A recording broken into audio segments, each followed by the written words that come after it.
Capacity charges की मद में चले हम सालाना 300 अरब की बचत कर रहे हैं और दूसरी तरफ जो ट्रांसमिशन एंड डिस्ट्रीब्यूशन के लॉसेज हैं उसमें हम 660 अरब से ज़ायद का खसारा भर रहे हैं। तो ये 300 अरब बचाने का हमें फ़ायदा क्या होगा? ये इधर से बचा के हम उस खसारे की नज़र कर देंगे। तो असल ज़रूरत तो ये है कि दोनों जगहों पर पैरेलल काम हो ताकि इस 300 अरब की बचत का फ़ायदा हो सके। मेरा ख्याल है आपने वहाब साहब ऑलरेडी जवाब दे दिया है कि जो रियल इश्यूज़ हैं जिन पे फोकस करने की ज़रूरत है वो एफिशिएंसी है, आपकी कलेक्शन जो रेवेन्यू कलेक्शन है उसकी इम्प्रूवमेंट है, लॉसेस कम करने की है, करप्शन कम करने की है। जो आपकी डिस्ट्रीब्यूशन कंपनीज हैं उनकी एफिशिएंसी को बेहतर करेंगे तो फिर कोई फ़ायदा होगा।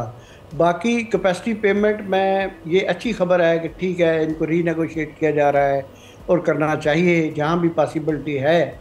लेकिन उसके बाद जो रियल फ़ायदा अगर इकानमी को होना है तो वो है कि हम अपने घर को अगर ऑर्डर में करें, जो अपनी मैनेजमेंट है, जो मैनेजर्स हैं इलेक्ट्रिसिटी सेक्टर के, जो डिस्ट्रीब्यूशन कंपनीज़ के, वो अपने स्लीव्स टाइट कर लें, ऊपर कर लें और इस पे बिल्कुल नेक नियति से अगर काम करना शुरू करेंगे तो तब जाके होगा। अदरवाइज़ ये कॉस्मेटिक्स है, जो कॉस्मेटिक्स इन ए वे ऊपर लेवल पे SIFC के लेवल पे बिल्कुल ये सही काम हो रहा है, लेकिन इसका ट्रिकल डाउन इफेक्ट जो है ना वो तभी आएगा जब इसकी करप्शन, लॉसेस और रेवेन्यू कलेक्शन, एफिशिएंसी, ये सारी चीज़ें इंप्रूव करेंगी। तो सब्सक्राइब करें और बेल दबाएं ताकि कोई खबर रह न जाए।